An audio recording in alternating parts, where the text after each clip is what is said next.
లీడర్‌కి, cheer లీడర్‌కి తేడా ఏంటి? జనం కోసం నిలబడేవాడు, జనం ఆకాంక్షలను నిజం చేసేవాడు లీడర్ అనిపించుకుంటాడు కదా! మరి చీర్ లీడర్ అంటే ఎవరు? జస్ట్ జనాన్ని చీర్ చేయడానికి, ఎంటర్‌టైన్ చేయడానికి ఉన్నవాళ్ళు. వీళ్ళు జనాన్ని ఎనర్జైజ్ చేయడానికి మాత్రమే పరిమితం అవుతారు. పెయిడ్ ఆర్టిస్టులు అనిపించుకుంటారు కదా! సరే. ఈ మాట కాసేపు పక్కనుంచండి.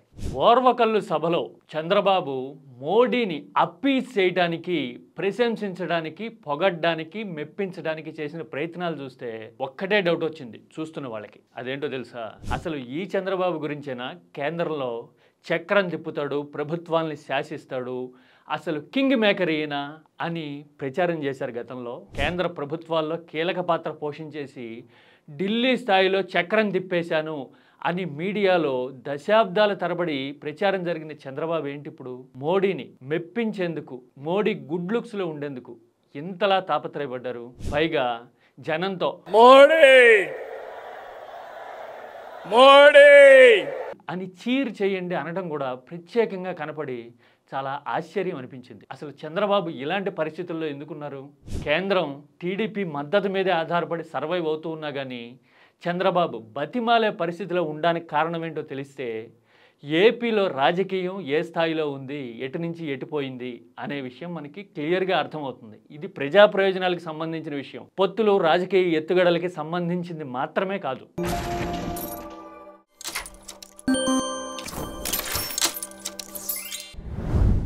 కేంద్రంలో బీజేపీ సంకీర్ణ నడుపుతోంది. సొంతంగా బీజేపీకి ఉన్నది 240 సీట్లు, కాస్త అటు ఇటుగా. బీహార్లో జేడీయూ మద్దతు కీలకం.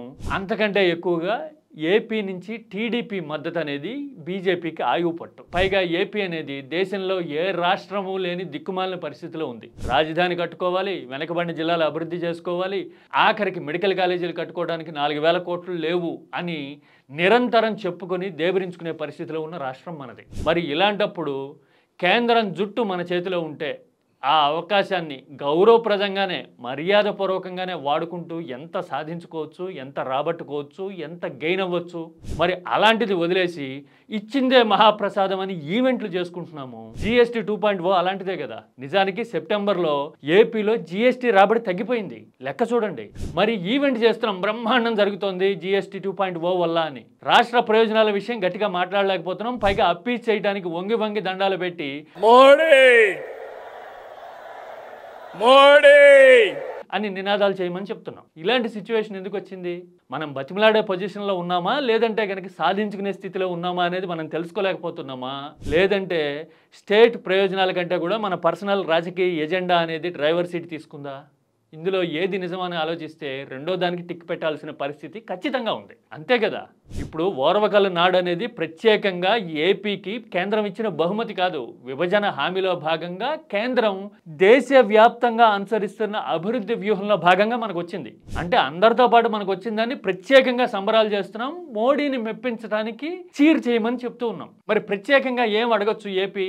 రాజధాని నిర్మాణం కోసం ఏం చేస్తారు?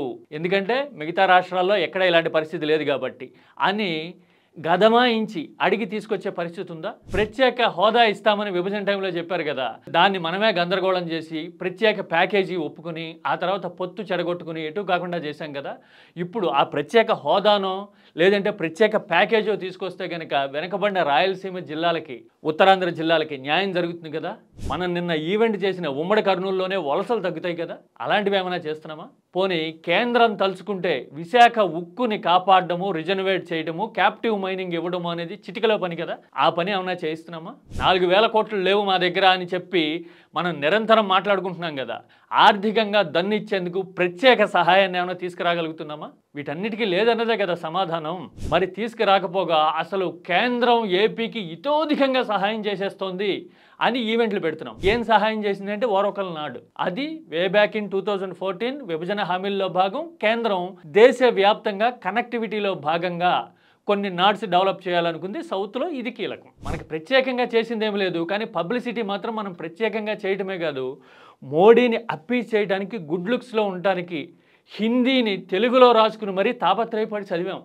మోదీజీ కో దేశ్ కి నిరంతర ప్రగతి करने की शक्ति दे और हमारा विकसित भारत का सपना पूरा करे। చూశారు కదా, అందుకే ముచ్చటపడి ఈ వీడియోని మోడీ సొంత హ్యాండిల్లో పోస్ట్ చేసుకున్నారు. మోడీకి ఏముంది సార్, ఆయన దేశాధినేత 11 ఏళ్లుగా అప్రతిహతంగా అధికారాన్ని చెలాయిస్తూ ఉన్నారు.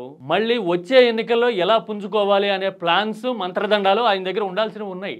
ఏపీ కదా ఎటు కానీ డైర్ కాన్సిక్వెన్సెస్ లో ఉన్నది. మోడీ వచ్చేసి డబుల్ ఇంజిన్ సర్కారు, మీకు అద్భుతమైన ఇన్వెస్ట్మెంట్స్ వచ్చేసాయని చెప్పేసి వెళ్ళిపోతారు. కానీ వచ్చాయా రాలేదా, పరిస్థితి మారిందా లేదా అనేది మనకి తెలుస్తోంది కదా. పైగా మనకి పొలిటికల్ సర్వైవల్ పర్ఫార్మెన్సే అవుతున్నప్పుడు కూడా పర్ఫార్మెన్స్ కంటే అప్పీజ్మెంట్ మీద ఎందుకు దృష్టి పెడుతున్నాం? ఇదే అసలు పాయింట్. మన రికార్డు తిరిగేసినా కూడా అంతంత మాత్రంగానే ఉంది సార్. మనం యునైటెడ్ ఫ్రంట్ ప్రభుత్వం దగ్గర నుంచి వాజ్పేయి హయాంలో 5 ఏళ్లు మన మద్దతుతోనే వాజ్పేయి ఎన్డీఏ ప్రభుత్వం కూడా నడిచిన దాఖలా చరిత్రలో ఉంది. కానీ ఆ టైంలో కేంద్రం ప్రత్యేకంగా మనకిచ్చిన బహుమతి కానీ, మనం సాధించిన అద్భుతమైన ప్రగతి కానీ, ప్రాజెక్ట్ కానీ, మనం తీసుకున్న ఇనిషియేటివ్ కానీ ఏదన్నా ఉందా? కేంద్రం దగ్గర నుంచి నేను మాత్రమే సాధించిన ఫెసిలిటీ ఇది 99-2004 మధ్య అని చూపించండి. లేదు కదా. కనీసం అప్పుడు పబ్లిసిటీ జరిగేది. కింగ్ మేకర్ ఈయన చక్రం తిప్పుతున్నాడు అని. ఆ చక్రం తిప్పడం వల్ల ఏం జరిగింది అని చూస్తే ఏమీ జరగల, అది ఓకే. కానీ కనీసం పబ్లిసిటీ జరిగేది. కానీ ఇప్పుడు మేము ముందు వంగే ఉంటాము అని మోడీకి చెప్పడానికి, కన్వే చేయడానికి ట్రై చేస్తున్నాం. కారణం ఏంటి? ఒక్కటే రీజన్. మనం ఇంతకు ముందు మోడీ మీద తిరగబడి రాజకీయంగా తప్పటడిగేశాం.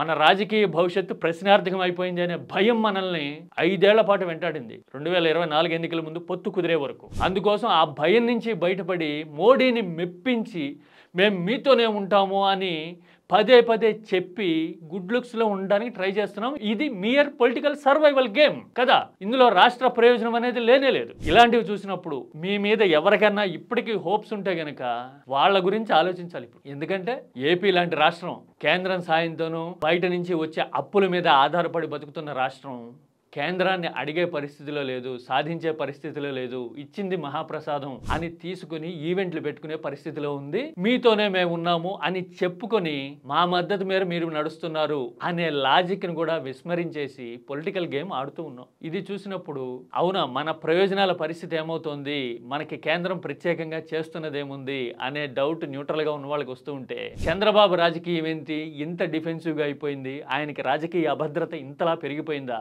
ఇక్కడున్న ప్రత్యర్థిని చూసో లేదంటే గనక వారసత్వాన్ని నిలబెట్టుకోవాలన్న తపన, ఆవేదనతోనూ ఇలాంటివి చేస్తూ ఉన్నారా? రాష్ట్ర ప్రయోజనాల కంటే రాజకీయ ప్రయోజనాలు ముఖ్యమని ఆలోచిస్తూ ఉన్నారా? 15 ఏళ్లు కనీసం ఈ కూటమి ఉండాలి అని ఉప ముఖ్యమంత్రి పక్కన తబలా వాయిస్తుంటే చంద్రబాబు మోడీని పొగుడుతున్న దృశ్యాల సాక్షిగా ఏపీకి అర్థమవుతున్న పాయింట్ ఇదే.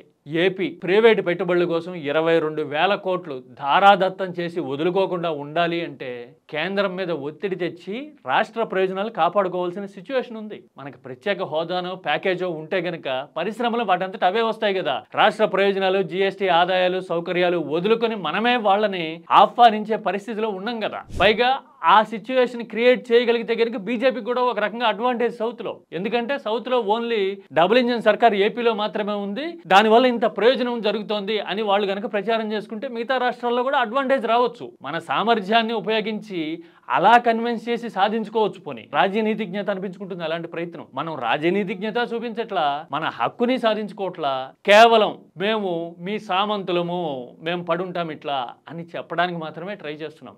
ఓర్వకల్లు సాక్షిగా ఈ నిజం రాష్ట్రం మొత్తానికి అర్థమైంది. అంతే కదా.